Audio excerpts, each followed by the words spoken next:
You know, I do a lot of old school engines, but this is the first time I've torn apart a Hellcat that something let go. And boy, oh boy, did it ever let go.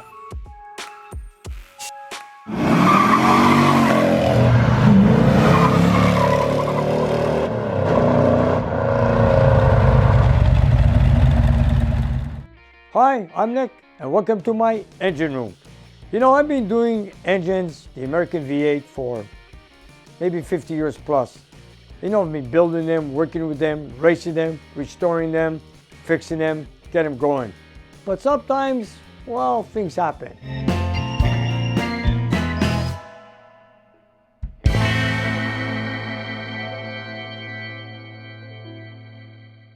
I remember back in the day when I worked in a gas station. It was called Esso, when I was in my teenage years, when I was going to the mechanic school, and at the same time I was working part-time at a gas station. And you know, my boss told me one Saturday morning to work at the shop. It was a very, very cold day in February, and we had a call from a client that needed a boost a few blocks away from the garage.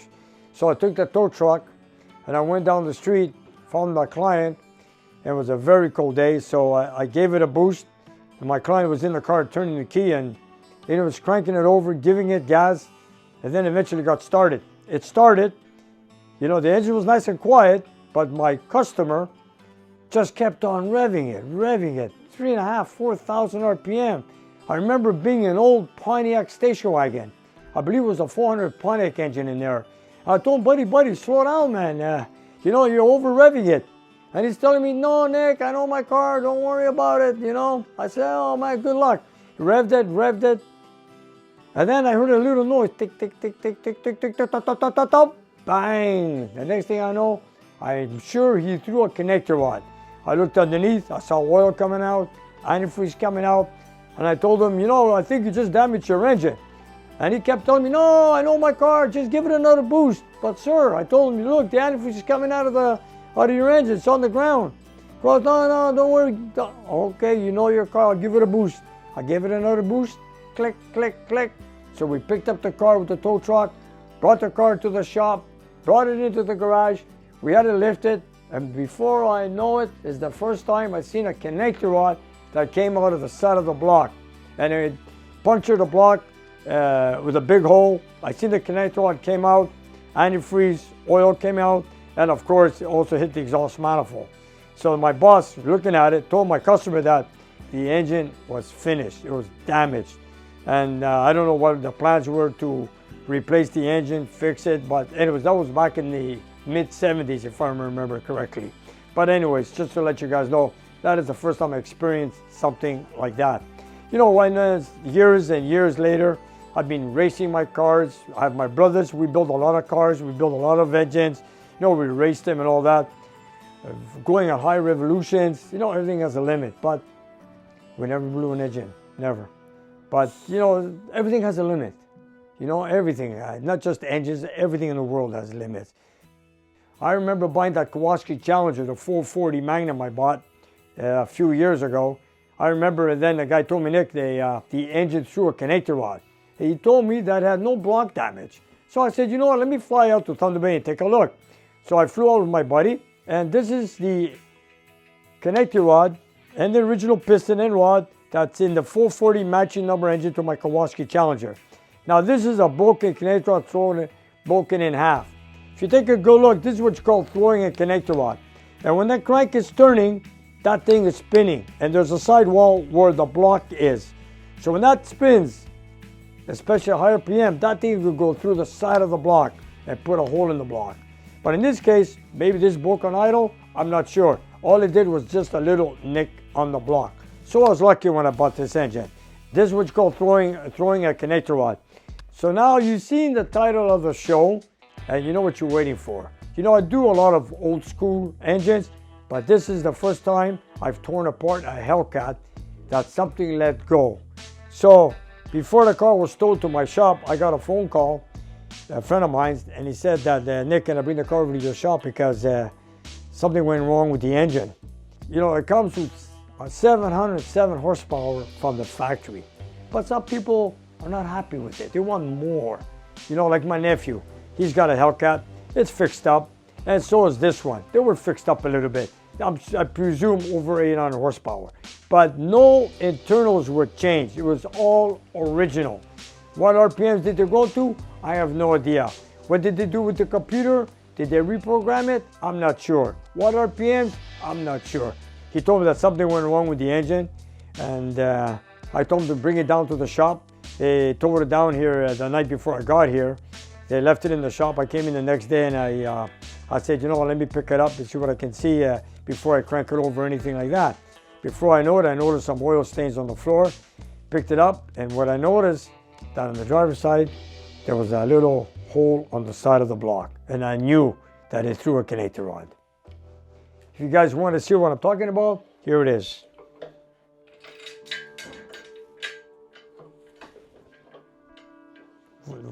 There it is, cast iron. We got the hole in the block where the connector rod came out of place off the crank, and you know, as I'm looking at visually, there's also a little hairline crack here.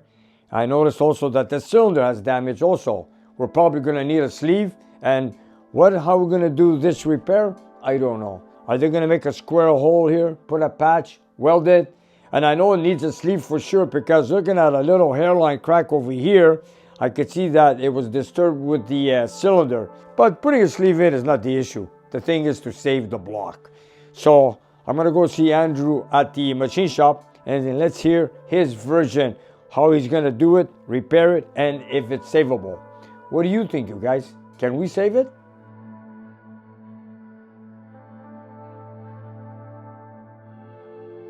What did the damage is right here. Yes, there's the connector rod, factory connector rod, and this was still turning on the crank when I removed it. The rod was stuck up into the cylinder with the original piston. And these are all factory stuff. There's the piston, and they are good items from Chrysler, or should I say SRT. They're good items. Now what caused this? I don't know. And I noticed that, you know, sometimes when pieces go loose, the piston goes up and down. There between the valve and the piston, of course, there's some interference. We got a bent push rod, but there's a lot of work to be done on this engine.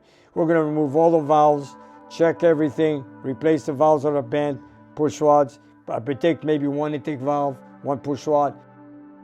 And of course, we have to look for every piece, go through the supercharger and everything. But besides that, that's all there is. But these are good items, and what caused that, I'm not sure.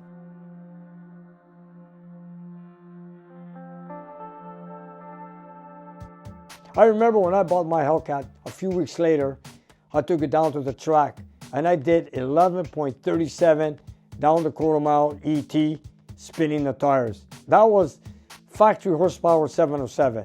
But there's a lot of people that buy Hellcats, and they fix them. They're never satisfied with 707. So, you know, like my nephew, like this one here, my friend here, and of course that, you know, they were gone beyond 800 horsepower without changing any internals.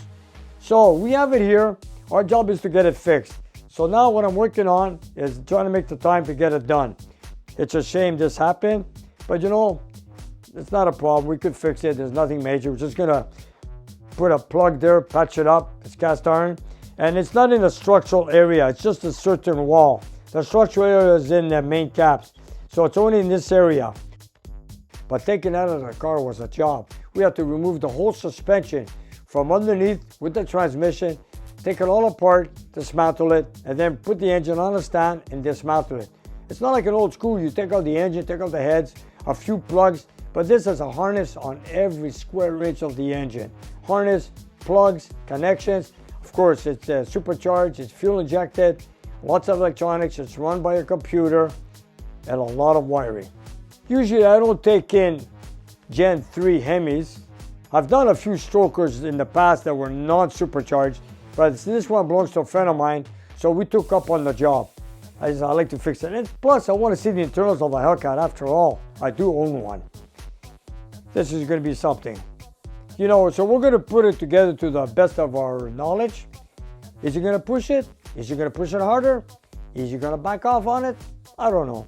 One way to find out is put it together, hold my friend in, and take it for a ride.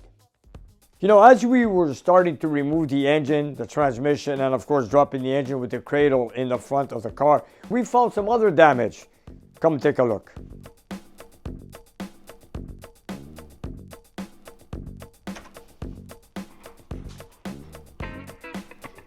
This is the harmonic balancer that came off the engine. We noticed that, you know, the rubber's disturbed here. Now, this had anything to do with the engine problem we have? I'm not so sure. Okay, as you can see, this is a practically brand new damper, harmonic balancer, and the rubber was disturbed. Now, did this get twisted when the engine broke apart, or did this cause any vibration to the engine? The same with the center support of the drive shaft. It's got a two-piece drive shaft, and this is a center support that's totally gone out of place. Now, did this contribute to the engine problem, or did the engine problem cause this damage? What do you think? So now we're just gonna head to the machine shop, bring the block over there, see Andrew, see what he can do with it. The most thing I'm concerned about, if he can fix that window with the crack.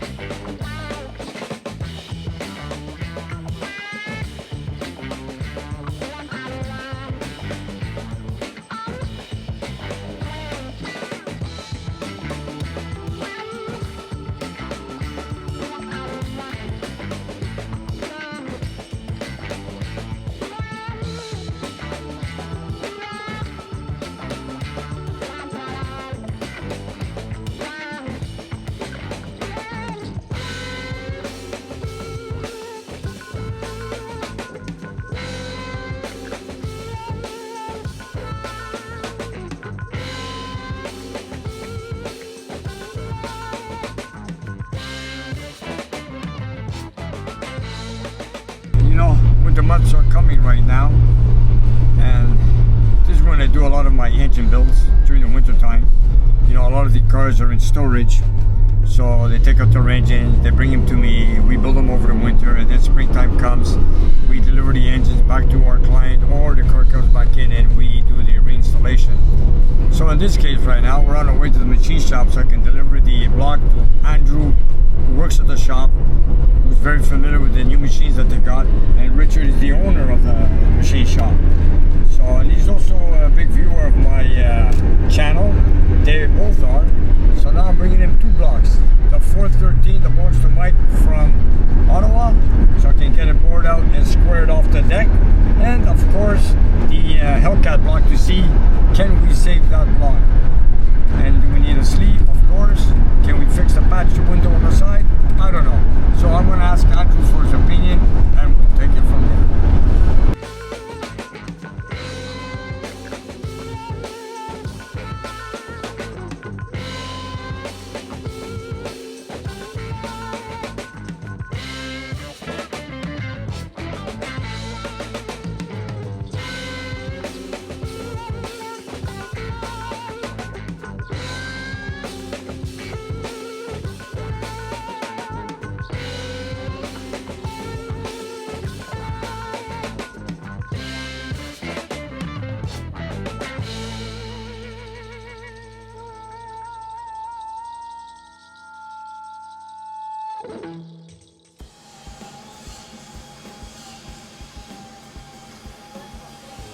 A lot bigger than I thought, but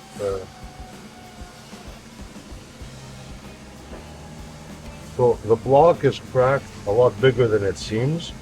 Okay, you see that it's almost twice the size of the hole, but I'm pretty sure we can patch that. Okay, and I want to also show you, look at this. Right here.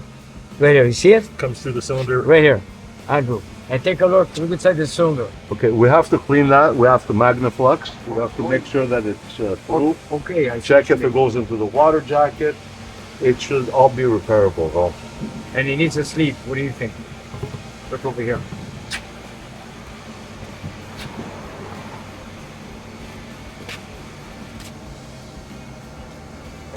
That's not a problem at all.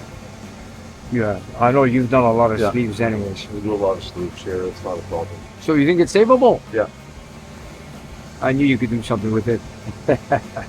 Anyways, you know what? I want to save the same block, and I want to start putting it together for the winter project. So I'm going to leave it with you, Andrew. Use your best expertise on it. And it's going oversized, right?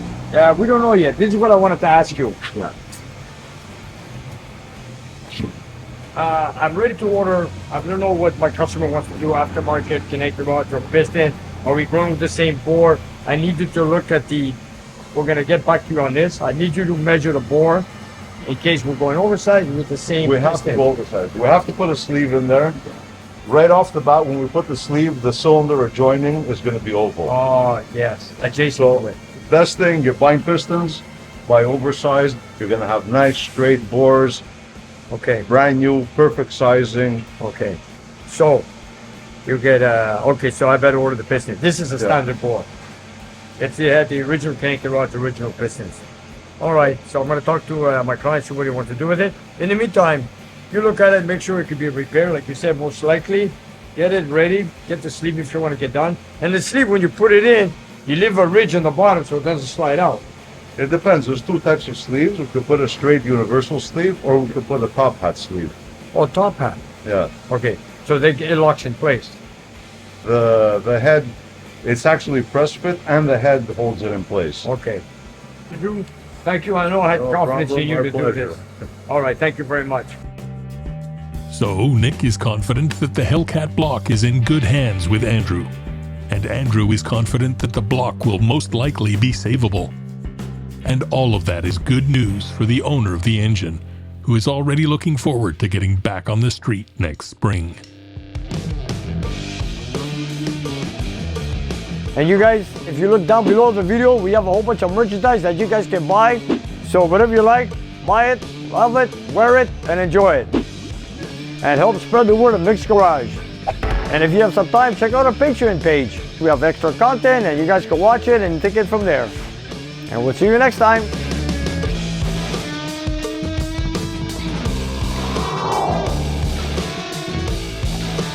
So I'm going to ask Andrew for his opinion and we'll take it from there. I missed that bottle. See, I could break my truck with that. Seating that. Hey, Dad, put that on video. Anyways. That one was big enough to give a baby a bath in. Oh, yeah.